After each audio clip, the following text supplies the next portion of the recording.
नमस्कार दोस्तों, स्वागत आपका क्रेजी क्रिप्टो मिंटू में। बीटीसी कितना जाएगा, सबका सवाल यही है कि बीटीसी कितना गिरेगा, कितना गिरेगा। चलो इस पे बात करेंगे। और इस गिरते हुए मार्केट में क्या कुछ खरीदना चाहिए। मैं कुछ बाय कर रहा हूं, कंटिन्यू कर रहा हूं। ये 3 दिन से धीरे धीरे गिरता जा रहा है और मैं धीरे धीरे बाय भी कर रहा हूं। इसलिए कर रहा हूं कि जैसे ये रिवर्स मारेगा तो इसमें से प्रॉफिट निकाल के इनको साइड कर दूंगा। देखिए, लॉन्ग टर्म होल्डिंग एक अलग पड़ी हुई है, लेकिन ये केवल और केवल उस चीज के लिए है जो मुझे प्रॉफिट लेना है जब इसका रिवर्सल लगेगा उस टाइम पर। तो चलिए, अच्छा लगे तो लाइक सब्सक्राइब जरूर कीजिए। पहले बीटीसी 65,600, 650, 700 इसके बीच में घूम रहा है। कितना जाएगा और नीचे? तो देखिए साहब, जब ये 65,000 से नीचे का एक वो कहते हैं थोड़ा सा डिप मार चुका, मैं तो अभी थोड़ा सा ही कहूंगा, अभी बहुत कुछ बाकी है। तो अभी जो लेटेस्ट और आगे चांस है, अगर इसी हिसाब से जो गिर रहा है हिसाब से, तो उसे 61 और 62 के रेंज तक भी आज रात में या कल तक हो सकता है आपको टच करता हुआ दिखाई दे। लेकिन ऐसा कुछ गारंटेड नहीं कि यहाँ तक जाएगा ही जाएगा। अगर सपोज आप देखिए मार्केट ओपन है और अगर मार्केट में कोई अच्छी बाइंग आ गई तो मे भी यहाँ से आपका रिवर्स भी हो सकता है। लेकिन वो कहता है कि मार्केट है, बिल्कुल क्लियर कट कोई नहीं बता सकता कि नीचे जाएगा या ऊपर जाएगा। डिपेंड करता है कि भाई बाइंग कैसी आती है। अभी तक देखिए क्या होता था कि बाइंग उतनी अच्छी नहीं आ रही है। मैंने आपको एक ट्विटर पर पोस्ट शेयर किया कि एक्चुअल रीजन क्या है नीचे जाने का, तो मैंने आपको वही ईटीएफ वाला डाटा दिया कि यहां पर देखिए हो क्या रहा है। जो ये बाय कर रहे थे तो उन्होंने हाथ खड़े कर दिए, वो बिल्कुल शांति से बैठे हुए हैं। तो फिर मार्केट में देखिए ज्यादा ऊपर जाने का कोई चांस फिर नजर नहीं आता, क्योंकि खरीदने वाले वही लोग हैं जो ज्यादा बड़ी संख्या में खरीदेंगे।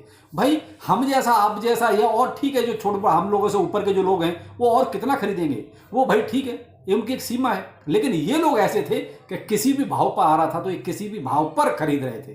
तो वही वाली सिचुएशन कहीं ना कहीं अभी थोड़ा सा स्लो हो गई है और उसी चीज का इंतजार है। अगर वो चीज जल्दी शुरू हो जाएगी तो आपको स्पाइक यू टर्न वाला जरूर दिखाई देगा, लेकिन उसका इंतजार करना पड़ेगा। अब उसका फायदा भी उठाना चाहिए। अब ऐसा नहीं कि हम उसी का इंतजार करते रहे कि यार कब इसकी बाइंग होगी, कब वो करेंगे। ये कंफर्म है कि हाल्विंग आपकी बहुत नजदीक है, ज्यादा दूर नहीं है अब, और वही 20 दिन बचे हैं। तो एक स्पाइक तो लगना ही है इसके बाद, और हो सकता है उससे पहले शुरू हो जाए। तो उससे हाल्विंग से पहले का ये मान लीजिए कि जो डिप आपको लास्ट मिल रहा है, मैं तो यही कहूंगा कि जो लास्ट डिप मिल रहा है तो इसका फायदा भी पूरा पूरा उठाइए, क्योंकि हो सकता है आपको ये वाला डिप फिर दोबारा ना मिले। क्योंकि भाई देखिए, उधर माइनिंग महंगी हो जाएगी, प्रोडक्शन कम हो जाएगा बीटीसी का, एक तरह से माइनिंग कम हो जाएगी, आधा रह जाएगा बीटीसी जो अभी माइन होके आ रहा है, तो उसका आधा ही रह जाएगा। तो यहाँ कहीं ना कहीं फिर वो चीजें और आगे आप खुद समझ सकते हैं कि क्या हो सकता है। खैर जो भी है, मार्केट है, कुछ भी होता है, कुछ भी हो सकता है। अब यहां पर देखिए जो मैं कर रहा हूं, मैं तो अपना सीन बता सकता हूं, ये कोई फाइनेंशियल एडवाइस नहीं है। देखिए यहां फंडामेंटल तो मैंने देख लिया अभी बहुत दिनों से कि उनमें जो पैसा लगना था पहले ही हम लगा चुके हैं और वो बहुत सुस्त पड़े हैं। तो अब ठीक है, उनमें जो होगा, जब होगा, जैसा होगा, उनमें बाद में देखेंगे, क्योंकि वो तो लॉन्ग टर्म होल्ड के लिए पड़े हुए हैं। लेकिन यहां मैंने कुछ टोकन ऐसे रखे हैं जिसमें मुझे ये लगता है कि अगर यहां से एक रिवर्स आया तो इनमें एक अच्छा स्पाइक भी देखने को मिलेगा। क्यों? लोग इंस्टेंट पैसा भी बनाना चाहते हैं। मैं इंस्टेंट की बात कर रहा हूं, मैं देखिए वो धीरे धीरे वाले की बात नहीं कर रहा। वो तो क्या है कि एफडीआई हैं जो हमारी एक तरह से लॉन्ग टर्म होल्डिंग के लिए पड़ी हुई है, वो जब होगा तब होगा, देखी जाएगी। लेकिन क्या है कि हम कुछ इंस्टेंट भी बनाना चाहते हैं। तो इतना पता है कि यहां के बाद एक रिवर्सल जरूर लगेगा। ऐसा तो है नहीं कि मार्केट नीचे नीचे नीचे ही जाएगा। तो हम वो अपना एवरेज भी करते जा रहे हैं समय समय पर। अब यहां पर एक चीज और भी है कि आप देखिए थोड़ा सा अपने अकॉर्डिंग ही इन्वेस्ट करें, जो भी आपकी गुंजाइश हो। देखो मैं क्या करता हूं, मैं जो प्रॉफिट निकालता हूं उसी से बाय करता हूं। मैं नया पैसा इधर उधर से लाके नहीं डालता हूं मार्केट में, कभी ध्यान रखिएगा। जो कमा लिया उसी से और कुछ बाय कर लिया, और कमा लिया उससे कुछ और बाय कर लिया। मैं इस चक्कर में बिल्कुल नहीं रहता कि मैंने कोई ट्रेड ले लिया है, अब जब मुझे इसमें $500 मिलेगा तभी इसमें से निकलूंगा। पता चलता है कई बार वो $500 के लालच में हमें जो 20, 30, $50 मिलता है वो भी हाथ से चला जाता है। तो भाई मैं उस इंतजार में नहीं रहता हूं। तो इसलिए जो मैं प्रॉफिट निकालता हूं उसी से बाय करता हूं। मेरी स्ट्रेटेजी आपको क्लियर कर रहा हूं। देखिए अब यहां पर मैं क्या खरीद रहा हूं। देखिए इसमें कुछ मीम कॉइन्स ही मोस्टली ज्यादा है, एक आध ऐसा भी है जो थोड़ा बहुत फंडामेंटली स्ट्रांग भी है, लेकिन मुझे उस पर यकीन है कि मे बी ये अच्छा रिटर्न मारेगा। जैसे कि मैंने अपनी लिस्ट बनाई है, मैं आपको नाम बता देता हूं। बाकी ये कोई ऐसे नहीं है कि नए टोकन्स हैं या आप उन्हें को जानते नहीं, बहुत अच्छी तरह जानते हैं। जैसे पेपे है, अगर रिवर्स आया तो बहुत अच्छा खासा स्पाइक दोबारा से मारेगा, क्योंकि ये बहुत अच्छे प्राइस पर आ चुका है। सिवाइनो है, ये भी रिवर्स मारेगा जिस प्राइस पर चल रहा है, तो यहां से इसको 30 की, 31 की, 32 की सीरीज पे जाते हुए ज्यादा टाइम नहीं लगेगा, क्योंकि डिपेंड करता है बीटीसी के रिवर्स पर। देखिए बहुत सिंपल सी बात है, तो बीटीसी का रिवर्स आएगा तो ये जरूर आपको एक स्पाइक मारते हुए नजर आएंगे। अब आ गया आपका बोंक। ये ऐसा नहीं कि ये सब मरे पड़े हैं, अभी क्या है कि बीटीसी के अकॉर्डिंग ये सब नीचे आ रहे हैं। लेडीज मिलाडी जिसे है, ठीक है, मैंने आपको पहले भी ये सजेस्ट किया हुआ है। कहीं ना कहीं ये देखिए अभी जो बाइनेंस की वोटिंग हुई उसमें भी ये दूसरे नंबर पर, पहले नंबर पर, दूसरे नंबर पर ये रहता था। मे भी कहीं, और यहाँ बाइनेंस की भी इसमें पीछे से बाइंग चल ही रही है, तो मे भी कुछ हो सकता है इसमें भी, तो इसलिए ये भी मेरे उसमें चल रहा है।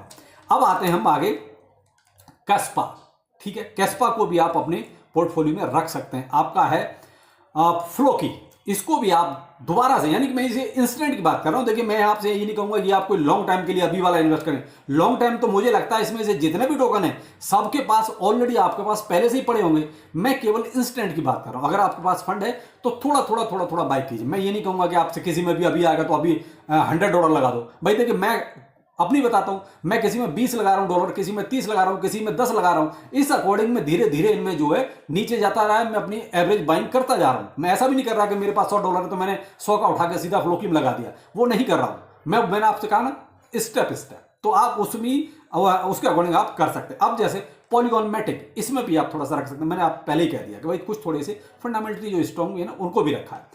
एडा को आप रख सकते हो। अब देखिए सोलाना है, सोलाना बहुत से लोगों की बाइंग रेंज से ऊपर जा चुका है, तो मैं यहां ये लॉन्ग टाइम के लिए जिसके पास पड़ा हुआ है वो नो प्रॉब्लम, लेकिन फिलहाल इंस्टेंट की बात कर रहा हूं। अगर आपके पास है तो सोलाना भी आप रख सकते हैं, कि सोलाना इकोसिस्टम में आप देख रहे हैं धमाल मचा हुआ है। और इसमें आगे है आपका बोल। मैंने बोल को भी रखा है क्योंकि बोल में देखिए वैसे हम प्रॉफिट में हैं, लेकिन अभी जो नीचे चल रहा है उसमें जरूर इसमें फिर से प्रॉफिट बनेगा। और इसमें मैंने देखिए आइस को भी रखा है, क्योंकि मैंने आपको देखिए आइस के ऊपर एक डिटेल वीडियो बाकायदा बना रखा है कि मेरे पास क्या है, कितना है और मैं क्या करता हूं इसके साथ, जिसमें अगर आपने नहीं देखा तो आप देख सकते हैं कि आइस का मैंने स्पेशली कितने टोकन्स मेरे पास इसके हैं, तो इसको मैं सेल भी कर देता हूं और जैसे ही नीचे आता है डिप बाइंग करके ऊपर जाता है फिर से निकाल देता हूं। देखिए मेरी कोई रिश्तेदारी नहीं है आइस से, मैं आपको बहुत स्पष्ट बोलूं, मेरा काम है प्रॉफिट लेना। तो बस आइस में जैसे मुझे प्रॉफिट मिलता है मैं उसको साइड कर देता हूं। अभी एक अच्छा मौका मिल गया मुझे फिर से बाइंग करने का, तो मोस्टली टीमें भी तो यही करती हैं भाई।